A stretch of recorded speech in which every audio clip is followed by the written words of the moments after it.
really like policy or, thank you. Now that the sun is set behind my yucca tree over here, I think it's time to that's the sign. Yeah, it's time to get started. So thank you for being here, everybody. Hopefully Corina may be able to join us and Counselor Bangs, but we'll see. If not, it's okay. So a few things on the agenda, but a lot to talk about, which is kind of interesting. So the first thing is to approve the minutes from December. Thank you again, Rachel, for taking care of that for us. Appreciate that. I looked at them and they look perfect. So can I get a motion, please, to approve the minutes, unless somebody has a question or a change? A motion to approve them. So moved. Thank you. And a second, please. Thank you. All right, perfect. And we've got all the administrative stuff out of the way. If Counselor Bangs does join us, I do want to take a few moments just to welcome him to the group, but he knows a lot about us because he's always been in the council meetings when we've had presentations. He knows what we do and who we are. He asks a lot of good questions when we have, we usually have an annual presentation to the council. And so he's very much aware and very supportive of what we do. So that's nice. He's a big supporter of ours, hence why he asked to be the council liaison for our group. So then what I'd like to do, if it's okay with everybody, is just deep dive into, I have a couple presentations I put together. One is just to acknowledge and support and thank everybody for the work that we did last year, just to kind of a reminder of all the good things that were completed. And then also to take a bit of a high level look at some more about the housing studies that are being done and the economic opportunities that are, Corina's joining us, good. And the economic opportunity studies that are being done and where that might have some intersection with heritage. So I've got some slides to share, I think. Let's see if I can do this. Yes. I'll wait till Corina's in. This is Heritage and Landmarks Commission. Yes. Did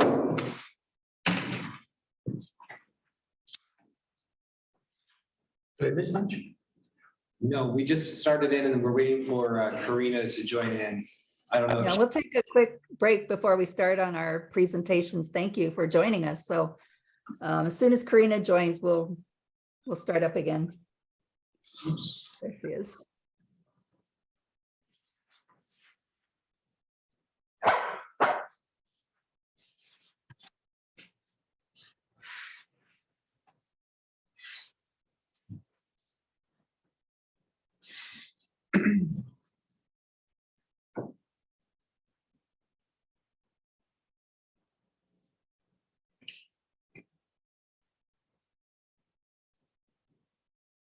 Sometimes Corina's joining like from a parking lot at work or something. So sometimes it takes her a little bit to join. She's poor thing. She's always running from this thing to that thing.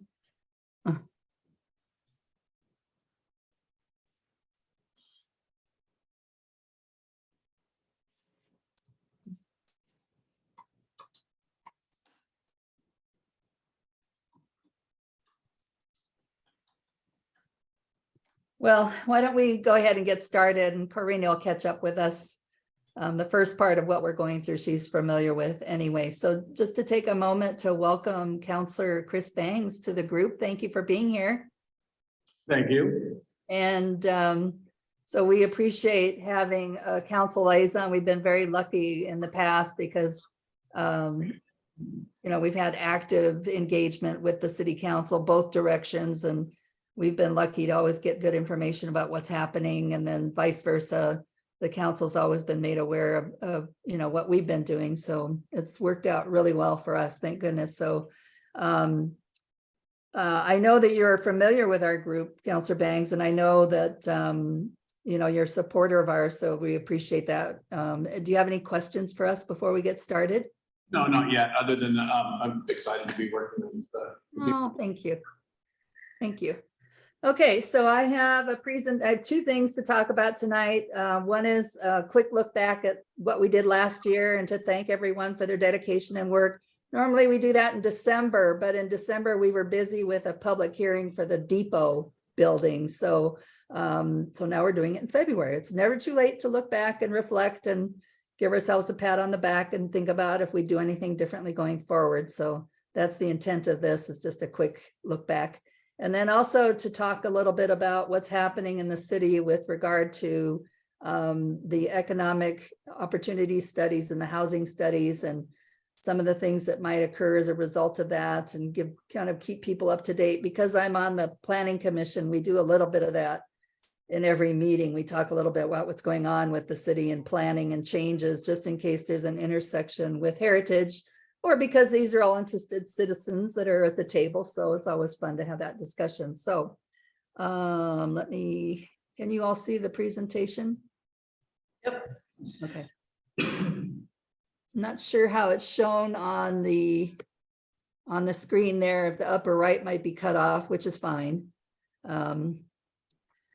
So again, just looking at last year, and to thank you all, because, you know, we are a group of volunteers and we get things done quietly behind the scenes, and a lot of dedicated folks here.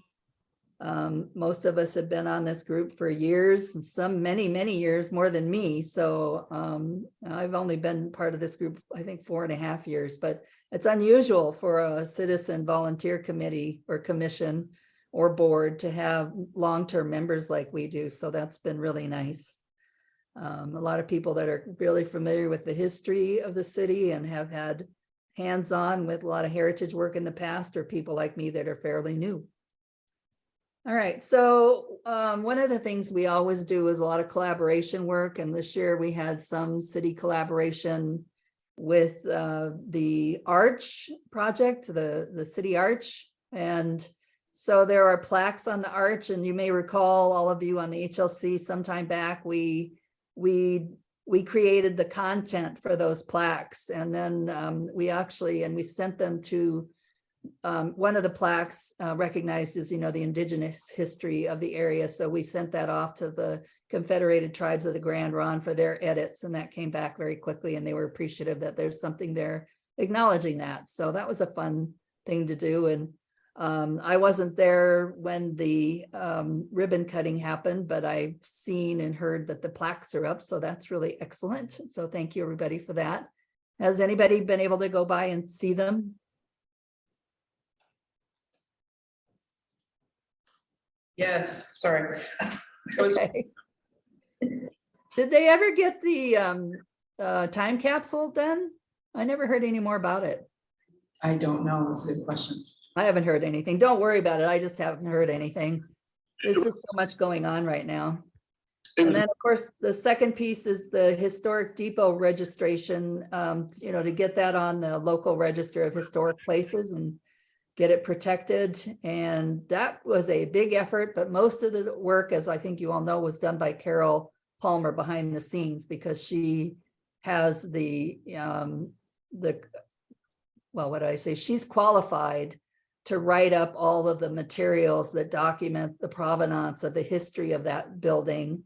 And she worked, I think, hundreds of hours on it, and much research, and a lot of different museums and different places and different books, just to validate the history of it. And it was quite fascinating. I didn't really know I knew that it, you know, it's been in Canby for a long time, and that it had been moved. And I know Doug Berkland, who's sitting there, was part of that move that happened. What year was that? 84, 83, something like that? When it was, okay.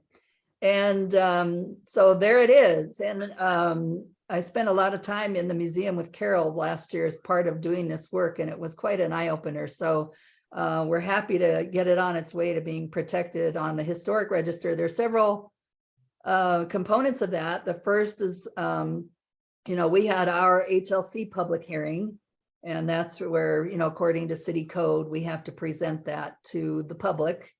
And then take a vote, if you will, and make sure there aren't people that are, you know, answer any questions, see if people are for it or against it, and then get a vote of the Heritage and Landmark Commission. We did that. Then it went to the Planning Commission, and they have to do the same public hearing. Carol was there. Jamie wrote up a splendid a report. It's a staff report that has to be presented from city staff to the Planning Commission, and pretty amazing, and presented that to the Planning Commission. And that was unanimously approved. There was something that came up, and I don't know how many of you may have heard of this or know about it, but the building was moved because the railroad told the city they had to move it or they would tear it down because they were expanding the railroad. And so there was no choice but to move it. And some people don't like where it is. I mean, frankly, some people think it's in a funny spot, and people think, well, maybe it was in a better spot. It would be visited more often or more appreciated, but it is where it is. I'm sure Doug could tell us a lot about why it ended up there, but it's a matter of land being available and the ability to get it there. I don't know if you can see that picture in the upper right corner, if it's cut off, but that's showing it being moved down the road, basically. And so it came up at the Planning Commission that one individual thought that it should be moved again before it gets designated as a historic resource or on the historic register. And that sparked an interesting discussion. And I think, Doug, if you were there, it would have been really interesting for you to hear, since you were part of the big group that spent many months and years, really, and hours to get it moved. I also think, when we talked about it at the Planning Commission, I think it must have been one of the biggest volunteer collaborative efforts that has ever occurred in Canby. If you think about how many volunteers that took, including Doug there, and how many hours and how many resources, and hammer in hand and paintbrush in hand, and what an amazing effort for this community who felt strongly about, saving this building. So the discussion was, well, it should be moved to Waite Park, or it should be moved back where it was before. And there was some thought that should happen before it's registered. But I think quickly people realized that would be a very, very difficult thing, if not impossible. Trying to get the land. We can't move it back where it was because the railroad didn't want it there to begin with. But I don't know. What do you think, Doug? You're probably the most expert on this. Well, the Waite Park location was batted around even before we moved it. People said, Waite Park, put it in Waite Park. I said, why? Do you realize what that's going to take? No, it should be easy. That was the best place actually to move it. The land was free. And yeah, I know they were talking about, well, that's not parallel to the railroad tracks. Okay. Where were you guys 40 years ago when we moved it? That's the only point we could have put it in. Yeah, I know. I've heard that. Yeah, and there was a little bit of discussion about why wasn't it put in the fairgrounds? And two people, I was one of them, said that some fairgrounds have historic buildings within their permanent display. And the fairgrounds I grew up going to, it had a one-room schoolhouse, it had an old church, and it had a depot. And that was the only way I was ever going to see those. I lived in Los Angeles, you're not going to find those anywhere, but they were at the fairgrounds. So there was some discussion about that, but it quickly, became, well, this is probably not very practical, and we're lucky that we have it, and that it, a lot of people worked really, really hard to get it where it's at. And so let's honor all that work and Carol's hard work to develop the documentation to prove the provenance of it, and then get that documented in a way that, is required by the state, although the state is not involved in this, but we use the same standards for local historic registration as we do for national registration. So Canby just utilizes the national registration guidelines, which is good. Most cities do. So it's not done yet, though. Our role is done. Except to keep supporting it. But it goes to the mayor and the city council on February 15th, which is, I think, next Wednesday. And that's the final time that it is again voted on and agreed to by the mayor and the city council. And of course, Carol will be there, and I'm sure some others will be there too. So fingers crossed, but it's on its way. So that's super great to see that happen. So. All right, so the next thing then is just to talk about our grants and the preservation momentum that we've continued well, throughout the years, but this year, last year included. So let's see, let's start at the bottom left where it says historic code update. So something that's been in the works that started from a grant we had in 2020 that some consultants looked at our city code, which is kind of planning code, and how it was written at the time, which was 9 years ago, and thought that it could be updated or should be updated because the state has changed some of their requirements and some of the wording has been changed. And so they made quite a few suggestions about how we could update it, which is always a good idea anyway, looking at your code every once in a while. And then we took that, that took quite some time. And then we sent it to the state for the state to look at it. And they were a little backlogged, but they wanted to look at it and have their say, which is good. And so then they came back with their redlined version, which was really helpful just to bring it up to speed, mostly language related things. There were a few things about the roles and responsibilities between the Heritage and Landmark Commission and the Planning Commission, but very little. The major changes that happened to the code regarding heritage happened 9 years ago when the HLC was resurrected. It had become dormant for a number of years, and then Carol Palmer and others were the ones that regrouped and got it going again. And at that time, the planning code for the city was changed so that the HLC has actual responsibility for resources, whether they're buildings or roads or bridges or trees or whatever, that has responsibility for reviewing when there are any major changes to those or for a registration of something new. And so that happened 9 years ago. So what happened recently was a lot of wordsmithing. I mean, a lot, but it really was to bring everything up to speed. So that went through the state, and then it also was reviewed with the Planning Commission. So that was like a 3-year stop-start effort because it kept landing on different people's spots that, had other priorities. But finally that did get done this year in June. So that's good. All right, so let me talk about the grants. I have a picture of Tyler there because Tyler is our grant guru with the state. So thank you, Tyler. He's the one that coordinates with the state and enters our grant requests and our grant reports with the state in the state system, which is horrible. The system is horrible. Who is it? I was telling somebody it makes the abacus look modern. I'm telling you. But oftentimes public sector systems, just aren't the best. And this is one of them. So anyway, thank you, Tyler, for, being persevering and getting through all that every time we have a grant. And we had multiple grants this year, like we did every year. So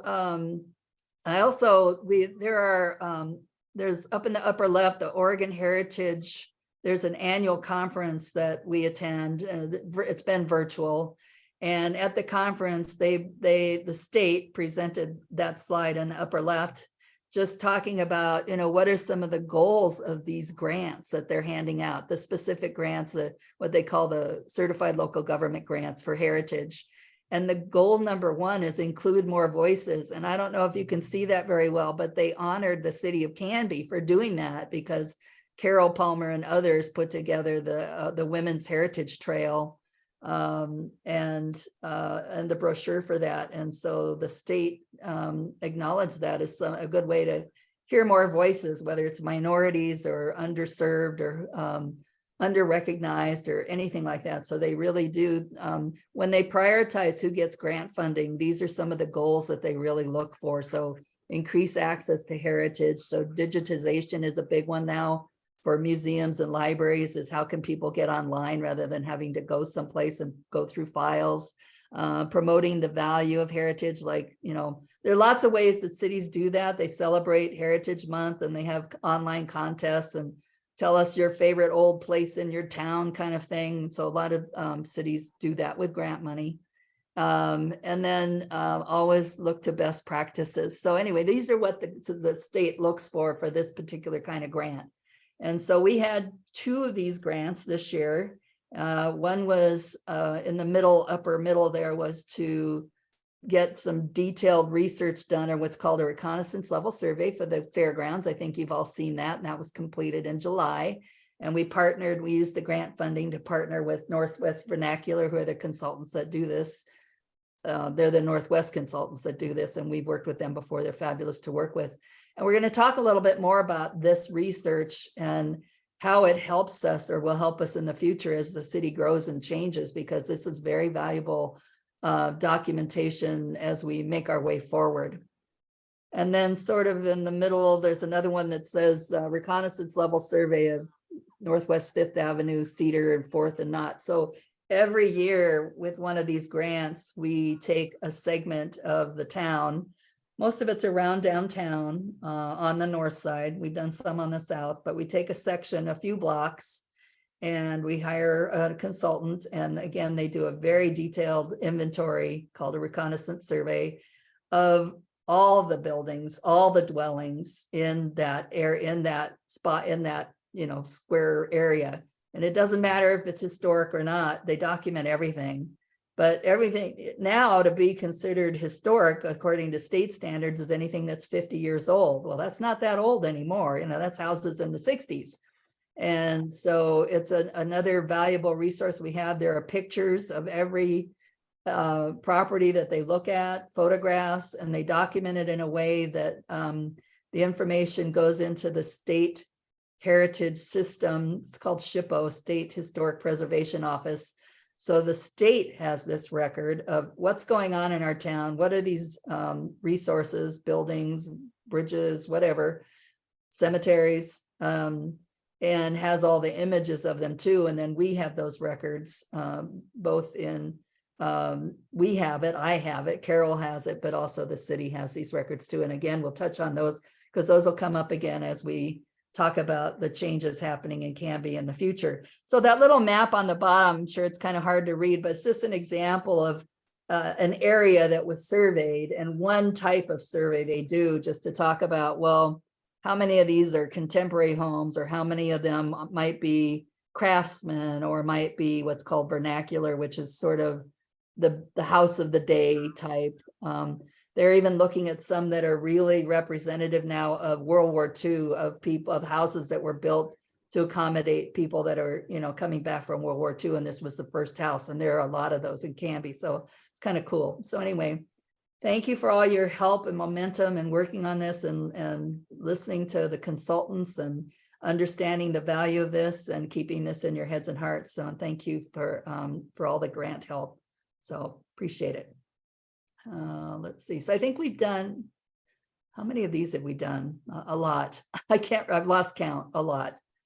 All right. And then the last one is Zion Cemetery, which we're all very familiar with. So this was a very milestone year for our work with Zion, on the Zion Cemetery, because we've had grants for the last 5 years from this Oregon Commission on Historic Cemeteries.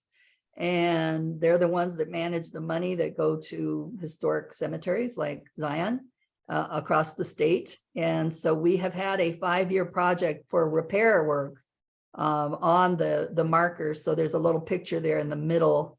That's Jeff Hiltz, who we hire. He and his wife Gloria, they repair headstones every year. So we've had a 5-year plan with a certain number of headstones every year for repair, and the grant money pays for that work to be done, and then also pays for supplies for our annual cleaning event, which was really fun this year. We always have good weather. It's always in September.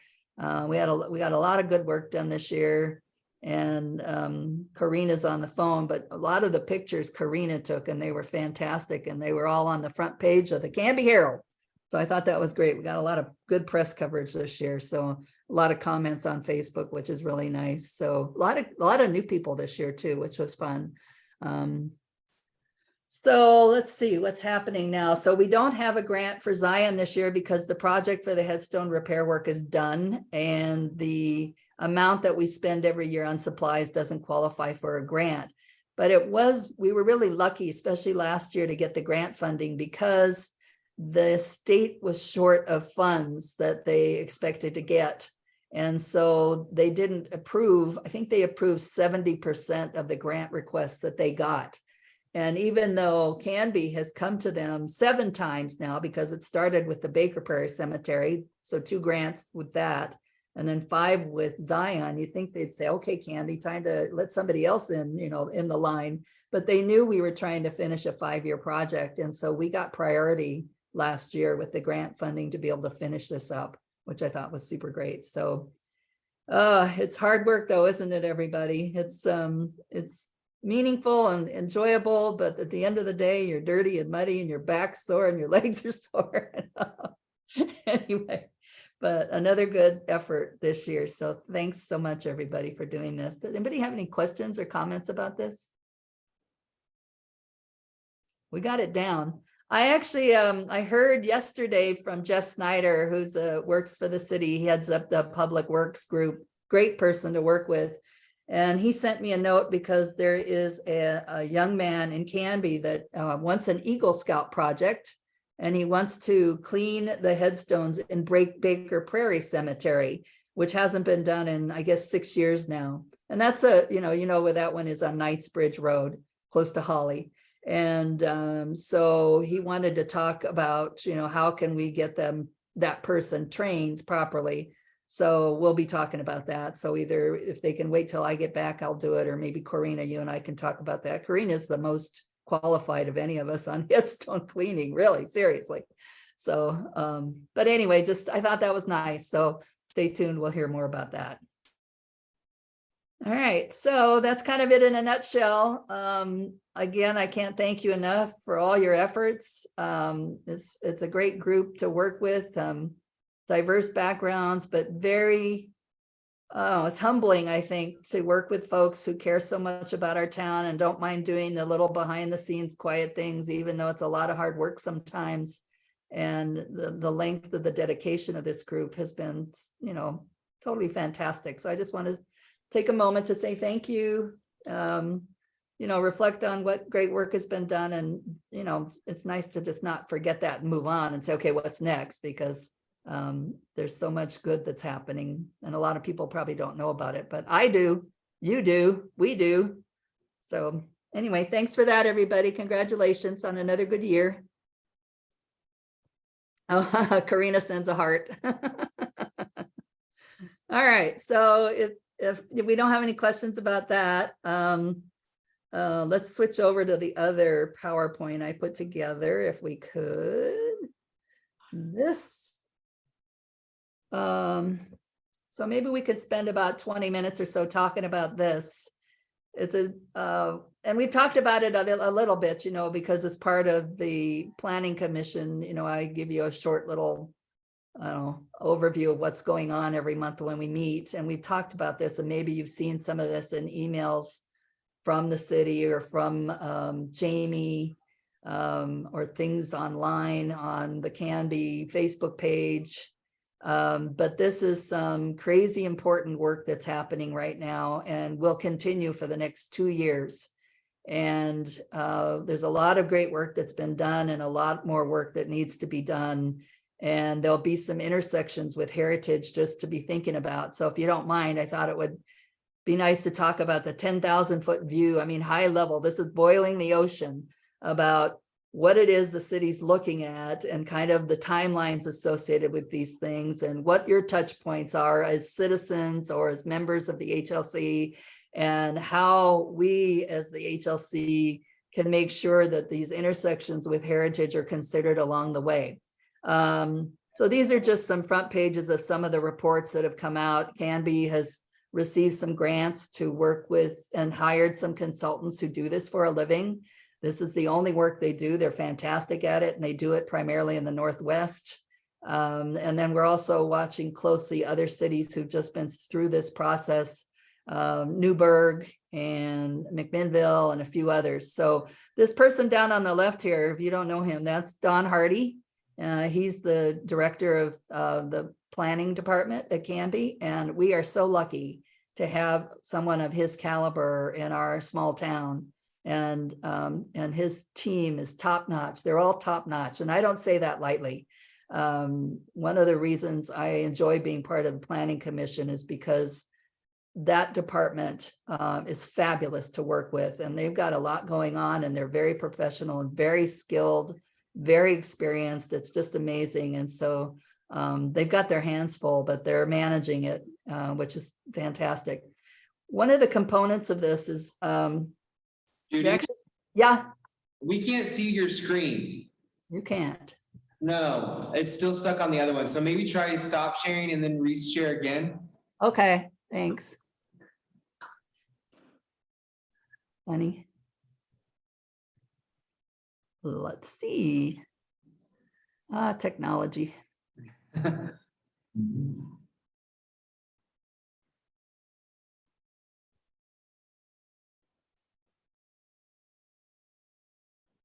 There we go.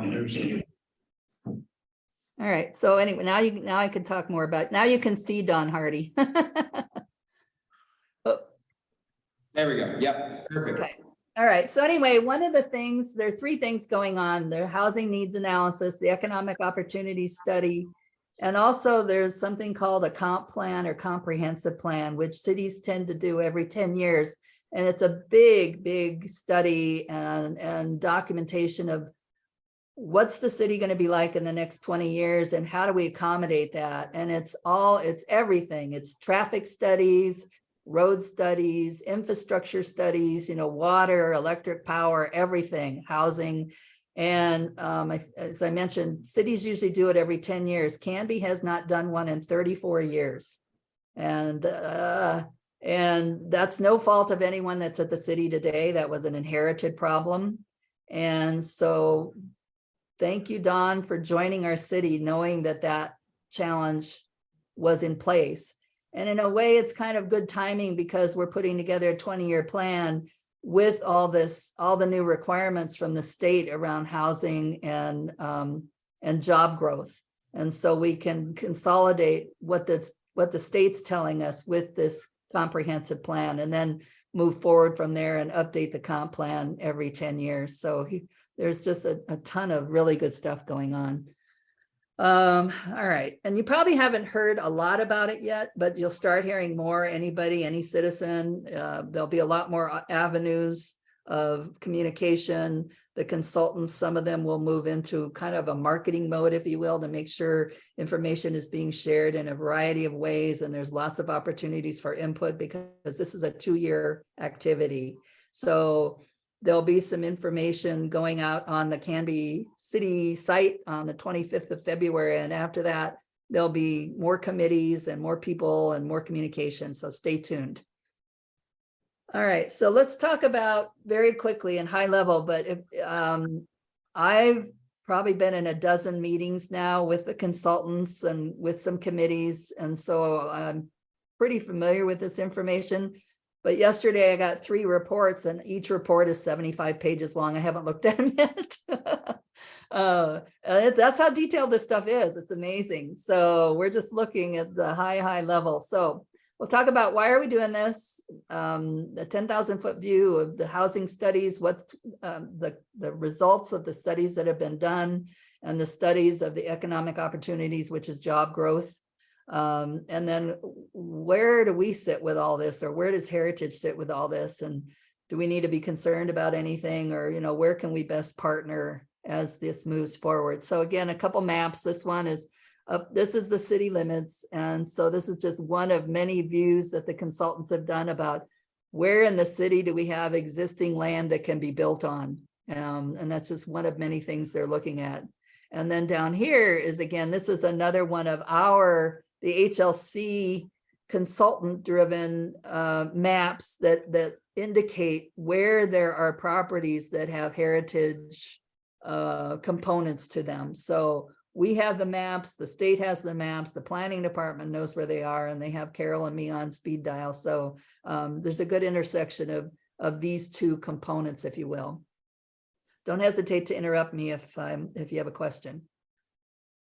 All right, so why are we doing this? And this is the number one thing. When I talk about this, I'm very pragmatic and matter of fact. For some conversations, there's a much softer message, and that's necessary. Different people giving the messages have to deliver it differently, and different people hear it differently. But I just say what it is. And it's just matter of fact, we have to do it because Oregon says we have to do it. We don't have a choice, we have to do it, but there are choices about how we do this, how we go about putting together a plan and how we go about accommodating the growth in jobs and the growth in citizens that the state says we must accommodate. So we know people need affordable housing. That's a problem all over Oregon, and that's why the state's doing it. Here in Arizona, that's happening too. Arizona is becoming crazy expensive. It's sort of similar, but they have a lot more growth that they can accommodate, I think. And then the economic growth, which is jobs and industry that, gives you vibrant communities. So anyway, here's the details put together by a consultant. So there's a Oregon state legislature that says that we have to have a comp plan that accommodates these needs. We have to have a projection of what types of houses we need, or types of buildings we need, how much land do we have, how much land do we need, and a lot of measures that we need to put in place. So I've heard lots of people in the street, I was getting my nails done in Oregon, and I heard somebody next to me said, we need a new mayor. He likes growth too much. And I thought, oh man, this is so hard. I'm sure Councilor Banks can relate too. It's like, it has nothing to do with the council or the mayor. I mean, how we go about this, there's some choices, but we have no choice but to do it. Any city over 10,000 people in Oregon have to do this. All right, so this is the projection in the next 20 years. Canby will add 6,000 people. So if you can read that number, we'll go up to 24,500. Now, where'd that number come from? It came from Portland State University, that the state of Oregon is using their population research center as the end all be all of projections for every city in the state.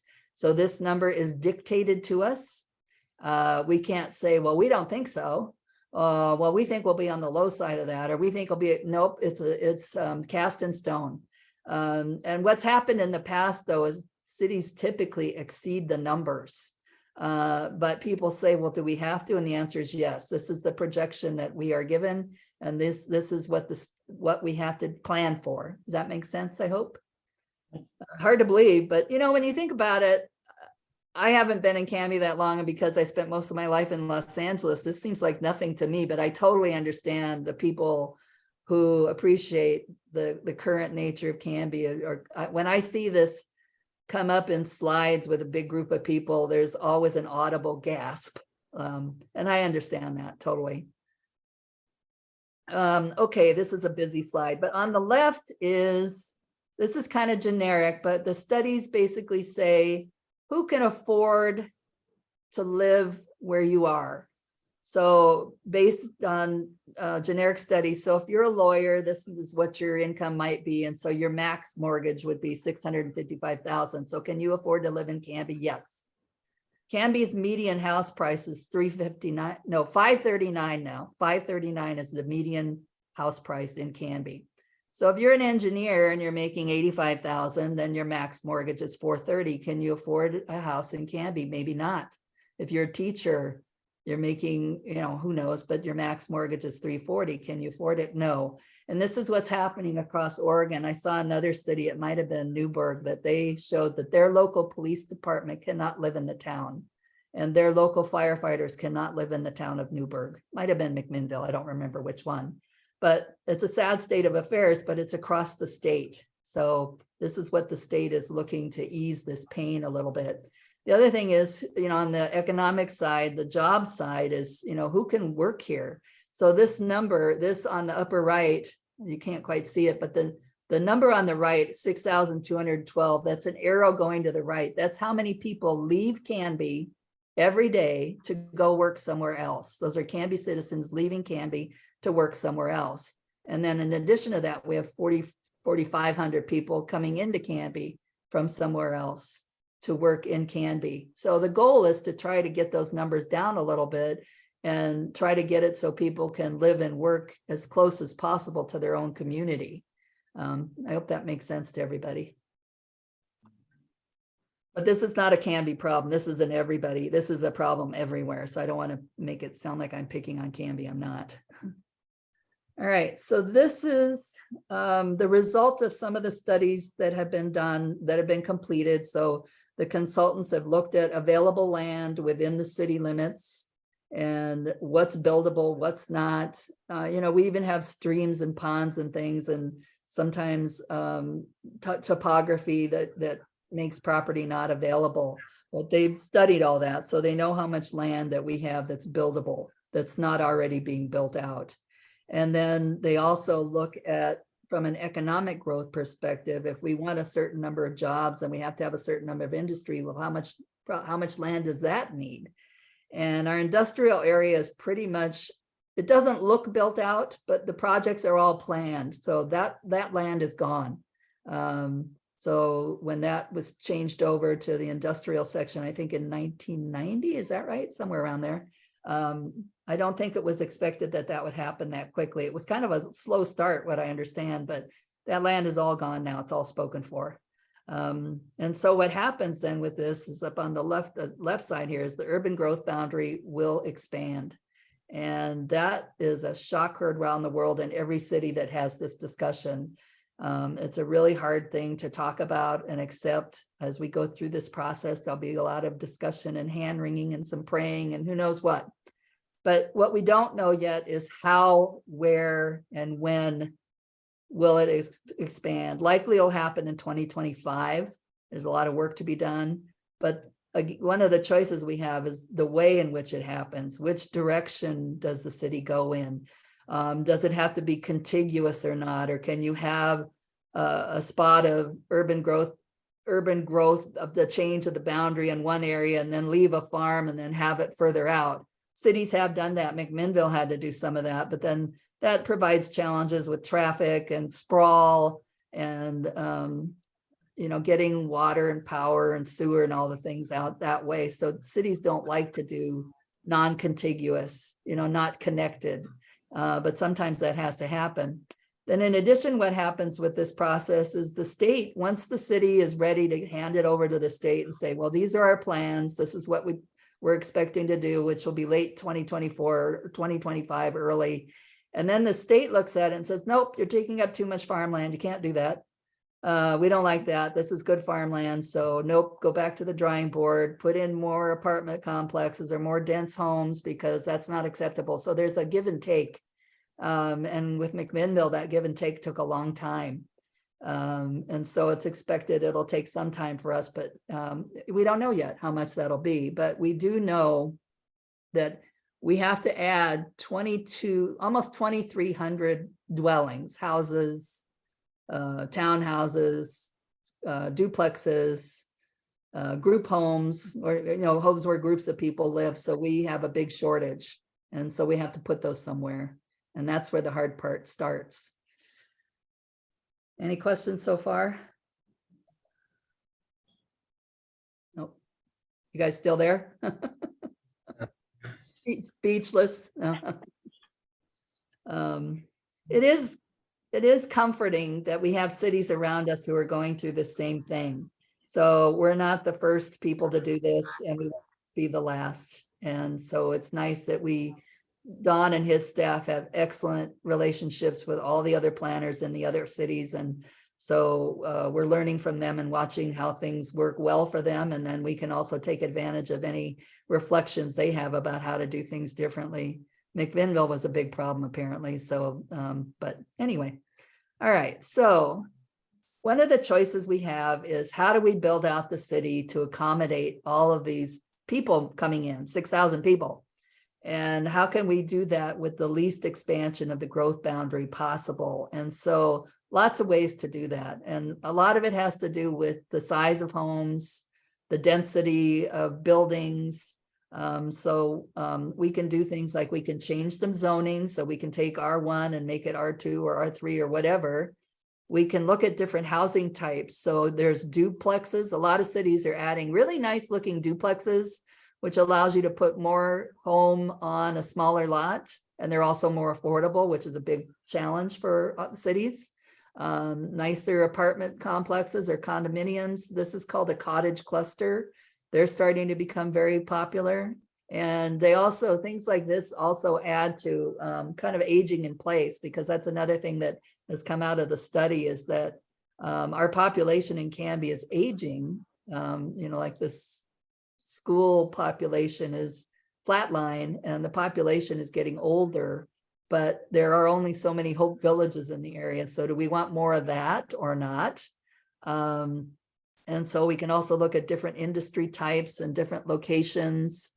So there are a lot of options about how to do this. And that's a lot of what will keep coming to the citizens of Canby for input. Well, what do you think about this? And what do you think about that? And what if we put high density housing over in this area of the town and leave the other area with low density? And or how can we, maybe put some homes in the industrial area where there's, like a business on the bottom. Well, kind of like the Dahlia building where there's a business on the bottom and a home up on top. So again, it'll be a big, big trade-off, and all ideas are on the table and will be discussed. And I've heard some wild ideas and we'll see where these go. But so an example is there's a big chunk of land right in the middle of town. I think it's 300 acres. And it's the golf club. So, can we have that? Can we buy it? What can we do? And the answer is no. That's a private golf club and every member is an owner of the property. So unless you get all the membership of the golf club to agree to sell the property, that's not going to happen. Another one that came up was, well, what about the fairgrounds? That's primo property for building homes or maybe high density or townhouses or something. And it's close walking distance to a lot of things like Fred Meyer.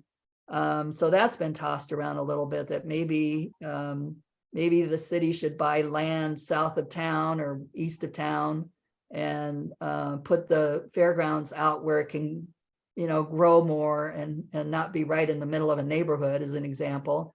But then there's the whole heritage notion of that, that's not a popular idea, but it's an idea, there's going to be a lot of brainstorming that takes place.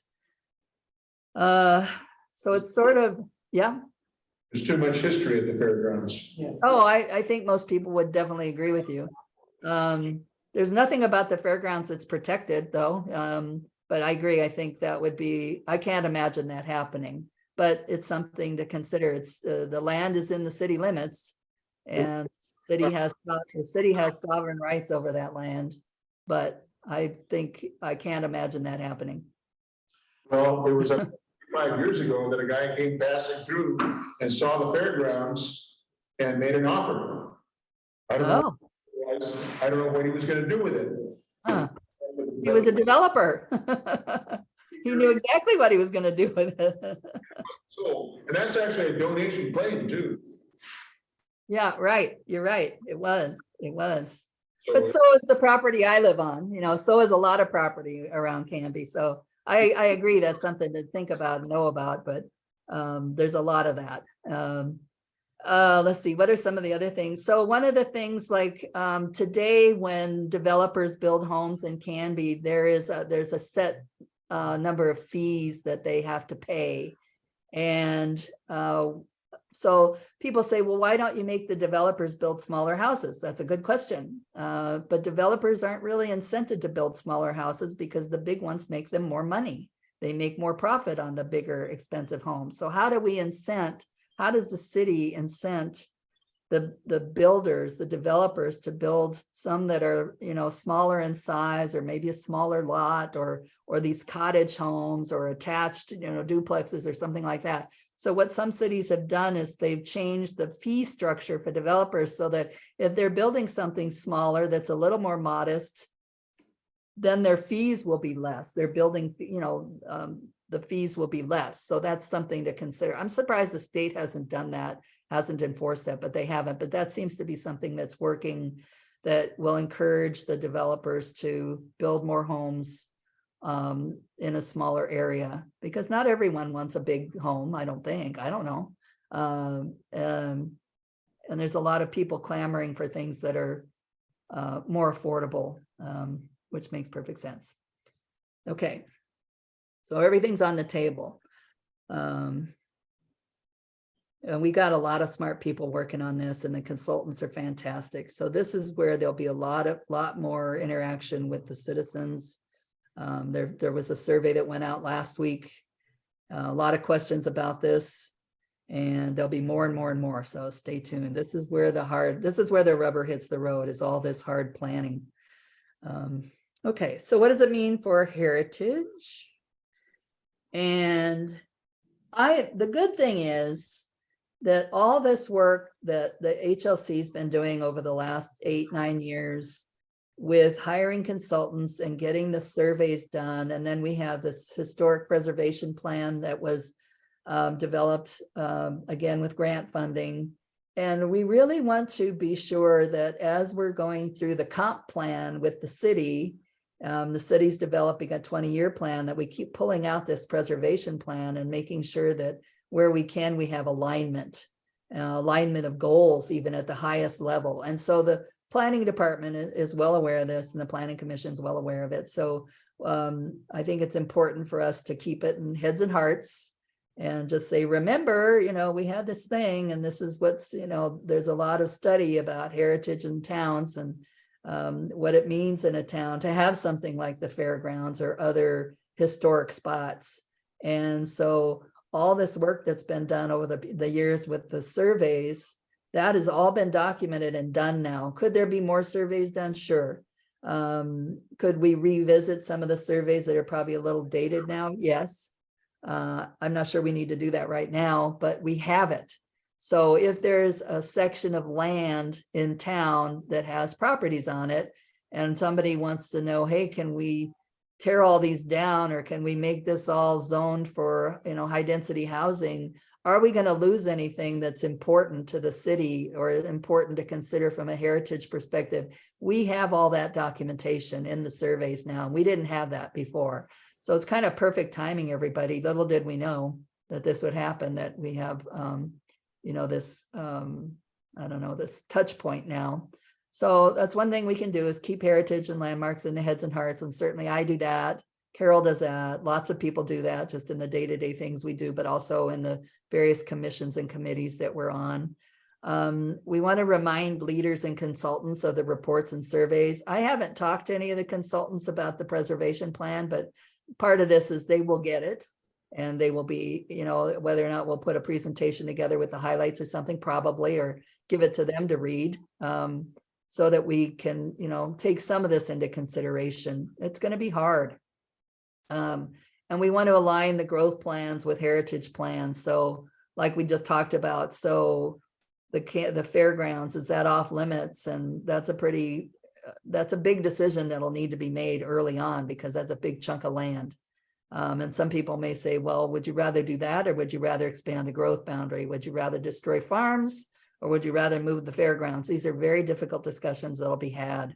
And then also just stay informed, all of us as HLC members and as citizens, and collaborate where we can.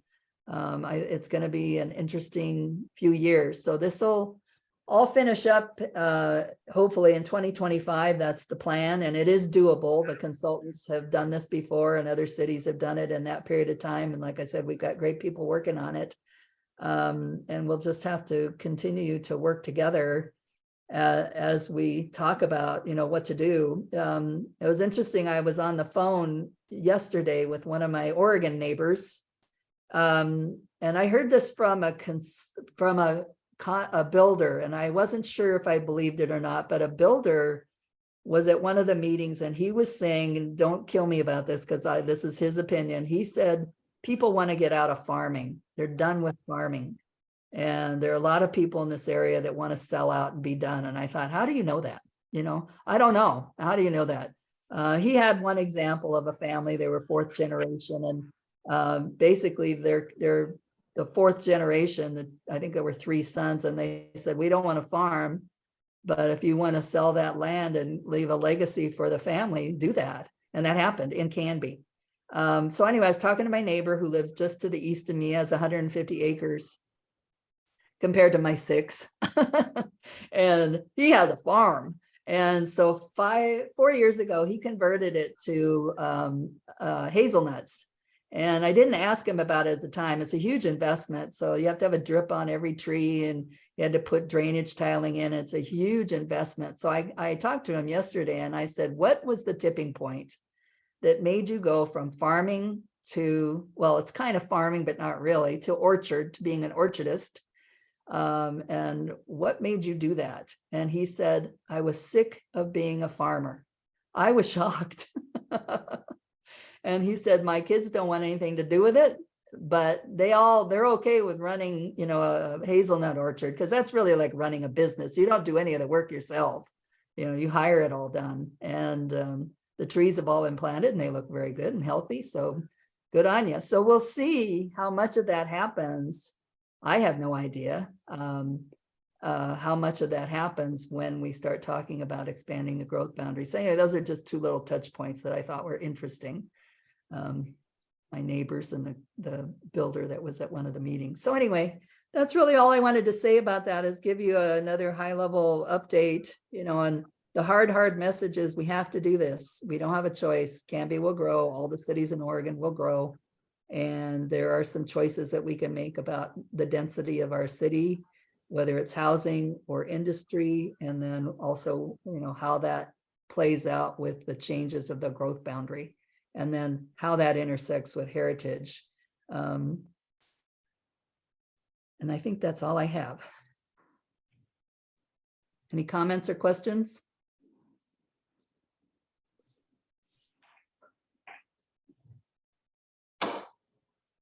All right, well, I'll keep, I'm heavily involved in all this, and I'll keep everybody posted. And then if anything comes up that might be a touch point for heritage, I'll certainly make sure we'll have a discussion about it. And Carol's heavily involved, so it's a good thing. There are a lot of citizens involved, and that's what the city wants.